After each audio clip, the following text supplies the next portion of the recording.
Attention, attention, la pandémie de Covid-19 n'est pas encore terminée. Le virus circule toujours. Des morts et des cas graves sont régulièrement enregistrés. Que faire pour ne pas contracter le virus? Il faut respecter les gestes barrières, c'est-à-dire porter systématiquement le masque en tout lieu public et dans toutes les situations à risque. Éviter les regroupements. Observer la distance de sécurité d'1 mètre au moins entre individus. Se laver fréquemment les mains à l'eau et au savon ou les désinfecter avec du gel hydroalcoolique. Nettoyer régulièrement les surfaces ou objets avec lesquels les mains peuvent être en contact, à savoir table, téléphone portable, poignée de porte, volant ou guidon lorsqu'on n'est pas seul à conduire les véhicules ou que les objets sont manipulés par plusieurs utilisateurs. Pour tout savoir sur l'épidémie du coronavirus au Bénin, rendez-vous sur le site web www.gouv.bj/coronavirus. Ceci est un message du gouvernement de la République du Bénin. À la Sénat, l'opération de colisage du matériel électoral suit son cours au quartier général des équipes opérationnelles. Les agents s'affairent à la composition des kits électoraux. Une plateforme pour faire la différence entre des informations vraies et fausses existe désormais au Bénin. Elle a été conçue par l'association Forum sur la gouvernance de l'Internet. Vous en saurez un peu plus dans ce 20h. Et puis, un nouveau centre d'impôt des petites entreprises pour la commune de Commet. La nouvelle infrastructure a été inaugurée en présence du ministre de l'Économie et des Finances.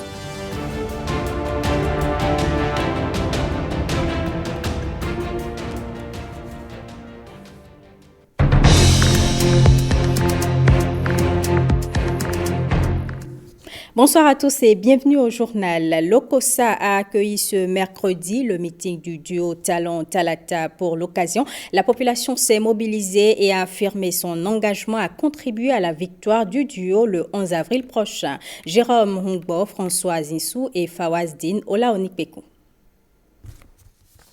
Ce mercredi 31 mars, les habitants de la commune de l'OCOSA se ruent vers le stade municipal. Un peu avant 12 heures, leur hôte foule le sol des côtes à fond, c'est l'apothéose. Une mobilisation jamais matérialisée depuis le début de la campagne électorale.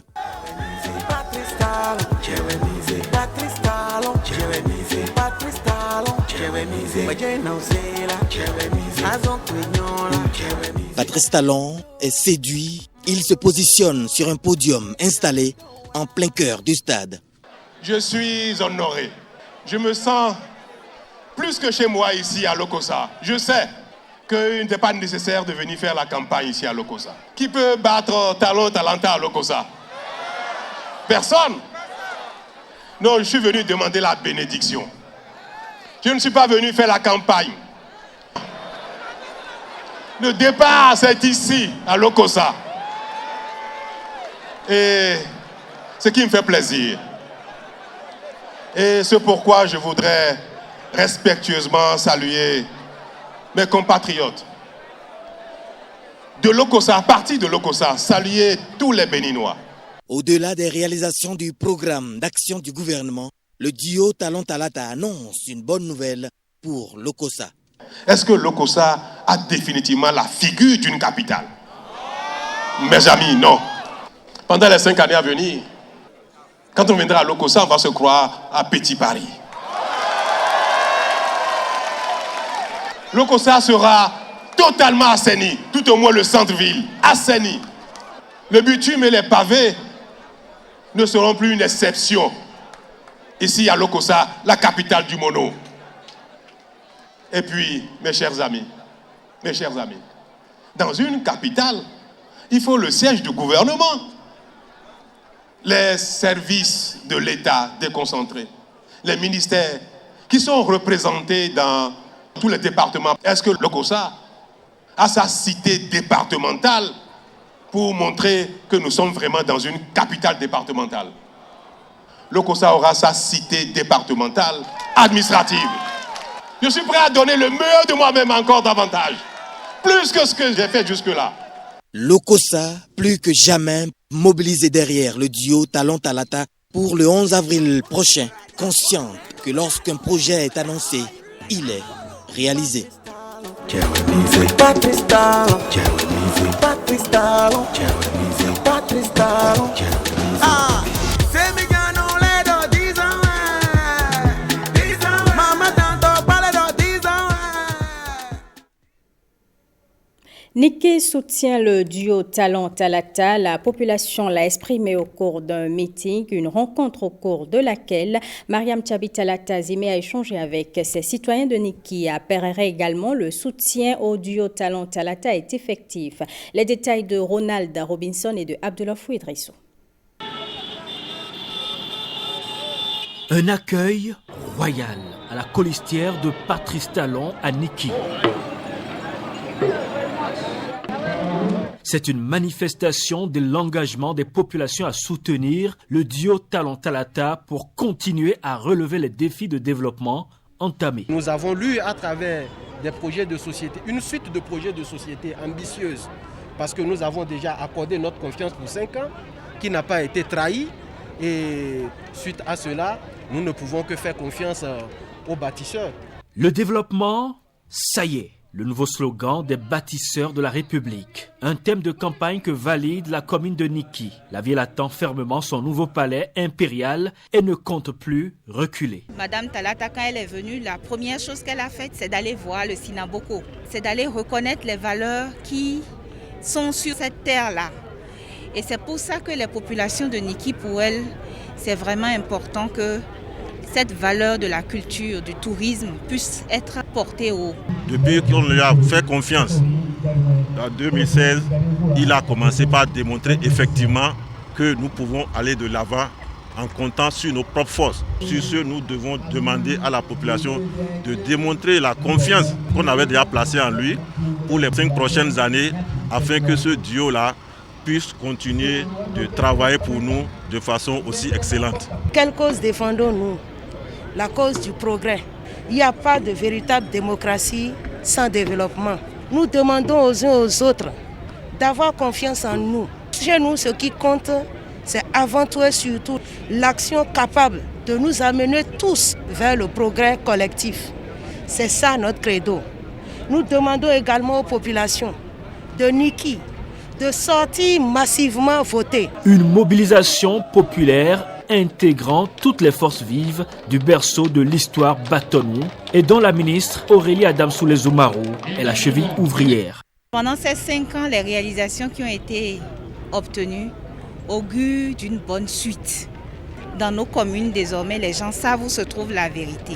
À près de 31 km de Niki, l'attendent impatiemment les populations de Perere. La candidate à la vice-présidence de la République, Mariam Talata, 600 ans chez elle, tient une fois de plus un langage de vérité. Perere, c'est le fief du président Patrice Talon. Il y a d'autres infrastructures qui sont commencées par être réalisées. Il y a l'assainissement de la commune de Perere qui va être réalisé. Et je pense que les 5 prochaines années, nous allons constater ces faits-là dans la réalité. Partageant cette vision de poursuivre ces œuvres de développement, Niki et Perere entendent renouveler leur confiance au duo Talon-Talata dans les urnes. L'Union démocratique pour un Bénin nouveau sème les graines de la victoire pour le duo Talon-Talata. La présidente du parti politique était hier dans les communes d'Abomey-Calavi et de Cotonou où elle a animé 2 meetings. Ricardo Loïc Kekpekou, Daniel Ada. L'ambiance est à la fête au sein de l'Union démocratique pour un Bénin nouveau. La caravane conduite par l'Amazone des temps modernes, Claudine Afiavi Prudencio, a sillonné certains arrondissements de la ville de Cotonou et d'Abomey-Calavi. À Kassato comme à Akpakpa, le message est le même. La dynamique doit continuer. 4 millions de Béninois ont eu accès à l'eau potable dans les collines. 800 000 de nos enfants ont un repas chaud tous les jours que Dieu fait. Le président Patrice Guillaume Atanas Talon a réalisé 22 stades de classe internationale, 20 marchés internationaux. Le président Patrice Talon n'a pas le temps au bavardage. On y va. La consigne est ensuite donnée. Vous devez passer de maison en maison pour parler des réalisations du président Patrice Guillaume Atanas Talon. L'auditoire, constitué des sages, des femmes et des jeunes, mesure à sa juste valeur le message de la présidente de l'UDBN et l'engagement est pris. Nous n'avons donc pas le droit à l'erreur.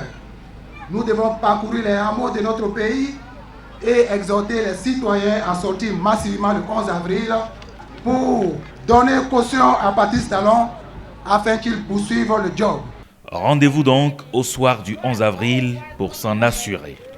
Mais pour l'heure, Claudine Afiavi Prudencio et son état-major ne comptent laisser aucune chance à l'adversaire. Les femmes de Toviklen et de Dogbo sont pour le développement du Bénin. Elles estiment que la victoire du duo Talon-Talata garantirait ce développement et c'est pour cela qu'elles ont décidé de soutenir ce duo. Gilles Dansou et Michael Nouati. Le duo Talon-Talata porté ici par les femmes de la commune de Toviklen à l'appel de Natacha Kochan-Razaki, elles ont répondu massivement présentes. Le député de la localité plante le décor. Vous êtes à plus de 52% de la population. Donc ce que les 52% vont décider, ce serait une loi imposable à nous tous. Message à l'endroit de ces femmes bien motivées. Le chef de l'État, en 5 ans, a révolutionné notre pays. Il a accordé un peu plus de fierté aux Béninois que nous sommes. Il a accordé une place à la femme. Il ne déclare pas qu'il aime les femmes du matin au soir, mais tous les actes qu'il pose, c'est des actes bénéfiques aux femmes.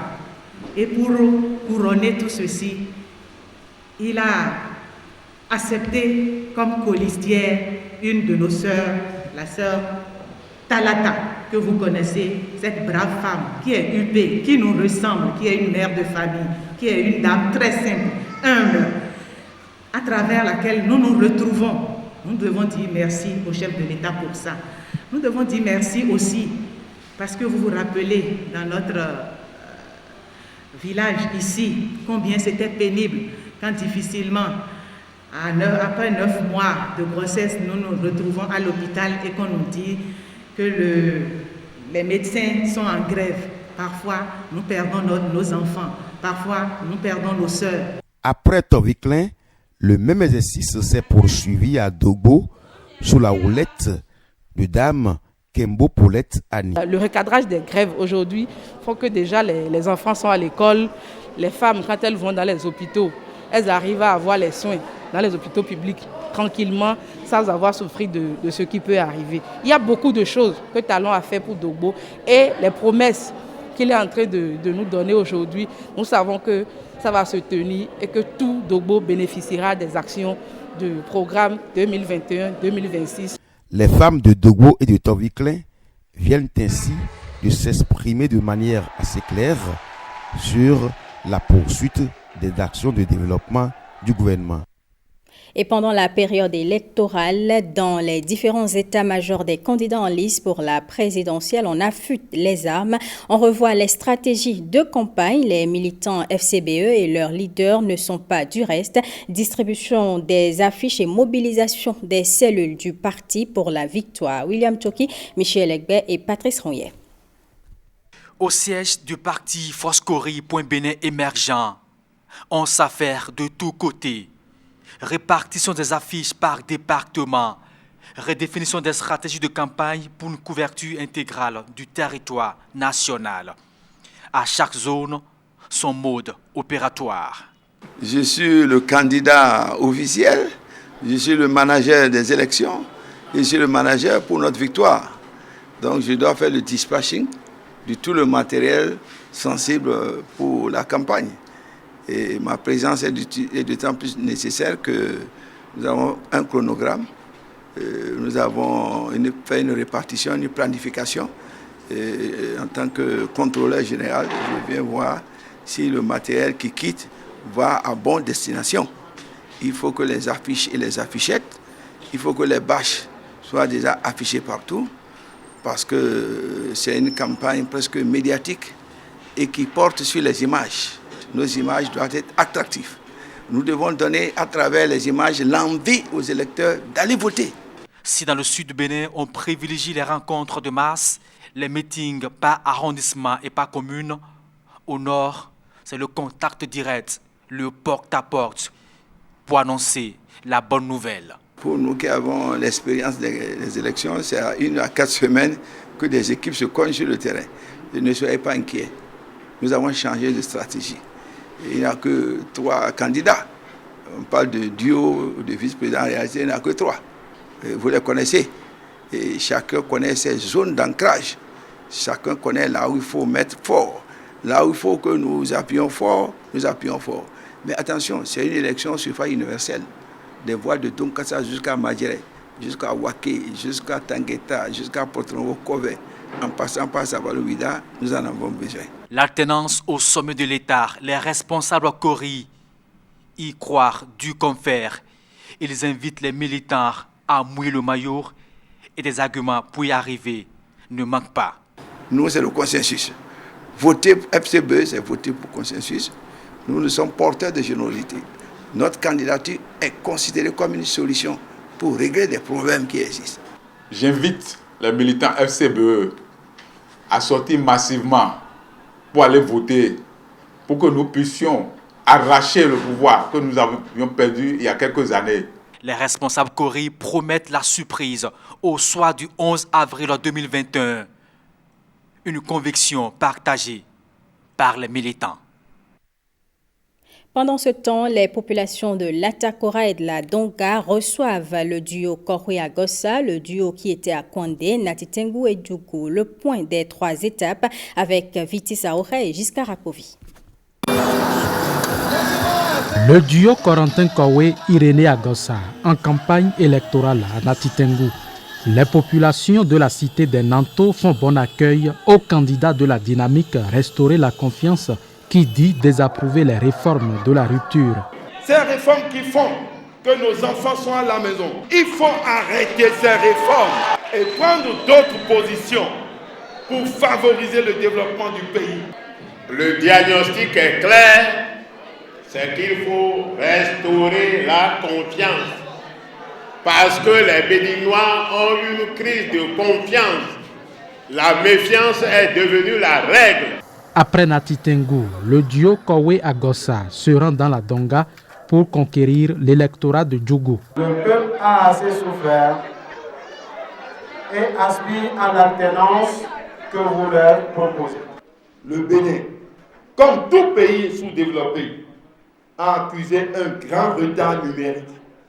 Nous devons rattraper ce retard numérique en recrutant systématiquement tous ceux qui ont le bac, en faisant d'eux des techniciens supérieurs en numérique. Nous allons pouvoir recruter ceux qui ont les bacs plus 3 et autres et faire d'eux des ingénieurs numériques sur une formation accélérée. Corentin Korwe et Irénée Agossa disent constituer le duo de la surprise. La foi, l'audace et l'engagement sont des valeurs chères à ce duo. Regardez, c'est simple. Vous avez vu ces 3 photos-là. Laquelle il faut choisir? Le premier à gauche. Merci beaucoup. Le premier à gauche. Dans sa conquête des électeurs, le duo de la dynamique Restaurer la confiance est également allé à Kouandé dans le département de l'Atakora. Et dans le cadre du scrutin présidentiel, une séance de formation au profit des agents électoraux extérieurs a été lancée ce mercredi, répartie dans 7 pays où seront organisés le vote pour les Béninois de l'étranger. Ces agents électoraux s'imprègnent des règles et autres modalités qui encadrent l'organisation de la présidentielle. Renaud Akapo, Axel Dancy et Patrick Imavon. Ils sont désignés par la Sénat pour assurer le bon déroulement du scrutin dans les 7 pays retenus pour le vote des Béninois de l'étranger. Avant leur déploiement sur le terrain aux 4 coins de la planète, les agents électoraux extérieurs sont réunis dans le cadre de cette session de formation. Il est question de donner à ces derniers les outils nécessaires pour un accomplissement sans faille de la mission qui leur est dévolue. Parmi ces personnes-là, nous avons bien entendu des diplomates, nous avons des magistrats, nous avons des experts électoraux et nous avons également des administrateurs civils. Donc voilà pour le profil de nos agents électoraux extérieurs. Vous savez que la carte diplomatique du Bénin a été réaménagée, elle a été réduite. Donc subséquemment, nous aurons essentiellement 7 pays où se dérouleront le vote des Béninois de l'extérieur. Cette séance de formation a été ponctuée par une série de 5 communications.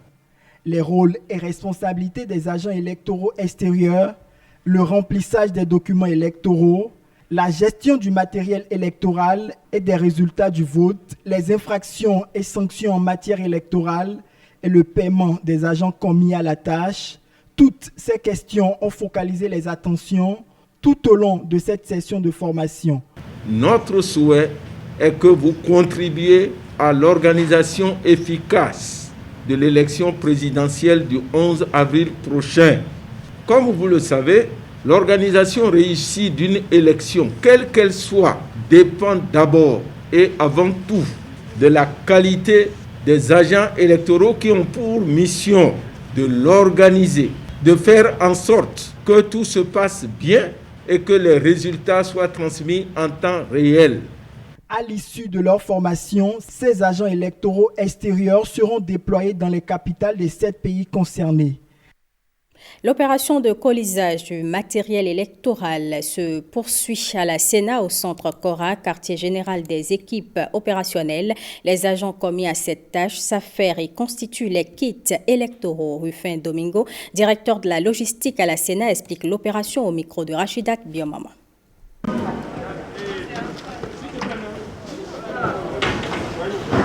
Coliser, c'est mettre ensemble. Donc c'est assembler donc des éléments du matériel électoral et les assembler et les répartir en fonction des zones géographiques. Donc ce colisage, nous l'avons commencé ici depuis 2 semaines et demie environ. Et je peux vous dire à ce jour que nous avons une réalisation d'à peu près 75-77%. Et qu'est-ce que nous avons colisé jusque-là? Nous avons colisé les matériels électoraux, mais qui sont décomposés en liste électorale. Tout ce qui est liste électorale qui nous vient de l'ANT, donc du COSLEPI ANT, ces listes électorales sont déjà colisées par département aujourd'hui. Après, nous avons colisé tout ce qui est petit matériel qu'on observe dans les postes de vote, les craies, les ciseaux, les stylos. C'est sous forme de kits, donc nous attendons 15 000 et quelques kits à coliser. Nous en avons colisé déjà 11 000 à ce jour. Et puis après, nous avons tout ce qui est imprimé documents électoraux, notamment les guides, les guides du MPV, les guides du CA, etc. Et tout ce qui est imprimé, les procès-verbaux de compilation, de déroulement, de scrutin, les procès-verbaux de constatation et de mise en cantine. Donc autant de documents électoraux que nous avons déjà colisés par zone géographique, donc par département et par arrondissement. Il y a également ce qu'on appelle le matériel lourd, c'est-à-dire les urnes et les isoloirs qui sont déployés, qui sont déjà sur le terrain et qui, ma foi, aujourd'hui, peuvent garantir que le scrutin puisse se passer normalement. Nous sommes à 10 jours et je crois qu'avec les statistiques et le ratio, nous sommes rassurés. D'ici vendredi, le matériel est super sensible, donc les bulletins seront livrés et nous allons commencer à faire leur colis pour envisager un embarquement à partir de lundi ou mardi de la semaine prochaine. Sachez, mesdames et messieurs, qu'Internet est devenu aujourd'hui un outil efficace utilisé par les citoyens pour exercer leur droit de libre expression. Mais on constate parfois des dérives des utilisateurs d'Internet qui publient de fausses informations. Comment faire la différence entre une information vraie et fausse? Pour répondre à cette préoccupation, une plateforme a été mise en place. C'est une initiative de l'association Forum sur la gouvernance de l'Internet au Bénin. Rebecca Kendiaoune. Comme une traînée de poudre, les fake news ou fausses informations peuvent en un clic se répandre sur toute la planète. Des informations mensongères diffusées dans un seul but, manipuler ou tromper le public. En période électorale, elles peuvent se révéler dangereuses en incitant à la violence, à la haine. Pour ne pas se laisser abuser et faire la différence entre vraies et fausses informations, le Forum sur la gouvernance de l'Internet au Bénin a mis en place la plateforme anti-fakenews.bj. Pendant les périodes électorales, que ce soit au Bénin ou dans le monde entier, il y a beaucoup de fausses informations qui circulent sur les réseaux sociaux. Et donc, les populations ne connaissant pas la bonne information vont utiliser ces informations à d'autres fins. Donc, c'est la raison pour laquelle on a profité pour lancer cette plateforme. Donc, c'est un plaisir pour nous, du coup, ce matin d'avoir été associés à cet événement, puisqu'on voit qu'en fait, donc, il y a des acteurs de la société civile, donc des associations comme le FGI Bénin, qui prend vraiment à cœur de faire de l'Internet une plateforme qui est, on va dire, de plus en plus assainie. Sur la plateforme anti-fakenews.bj, des directives sont données pour orienter l'usager dans sa quête de vérification de l'information. Le Forum sur la gouvernance de l'Internet est un cadre multi-acteurs pour la gouvernance de l'Internet. Il existe dans plusieurs pays, dont le Bénin. En lançant cette plateforme, le FG veut faire de chaque citoyen un acteur clé dans la lutte contre les fake news.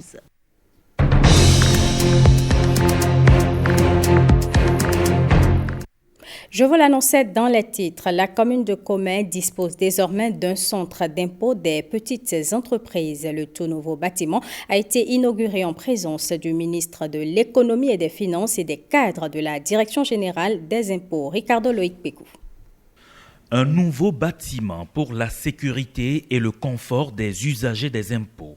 Bienvenue au centre des impôts des petites entreprises de Commet. Le joyau comporte une vaste cour et plusieurs bureaux.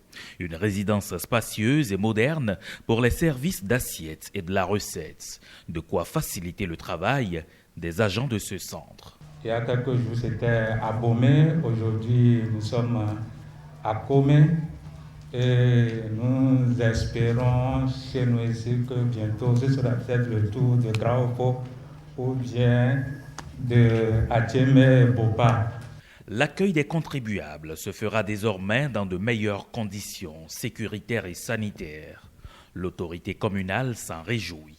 Nous avons mis du temps en chemin, mais nous n'avons jamais désespéré de faciliter la vie à nos citoyens, de voir notre commune dotée d'un centre d'impôt qui soit à la hauteur de nos légitimes aspirations. L'ambition du gouvernement est d'être plus proche des contribuables et d'offrir un cadre de travail adéquat aux agents des impôts en vue d'améliorer les recettes fiscales. L'inauguration de ce bâtiment a été l'occasion pour le ministre de l'Économie et des Finances, Romualdo Wadagni, d'insister sur la nécessité pour chaque citoyen de se faire connaître des services des impôts et de formaliser ses activités. Je voudrais vous dire que ce qui va se passer les 5 prochaines années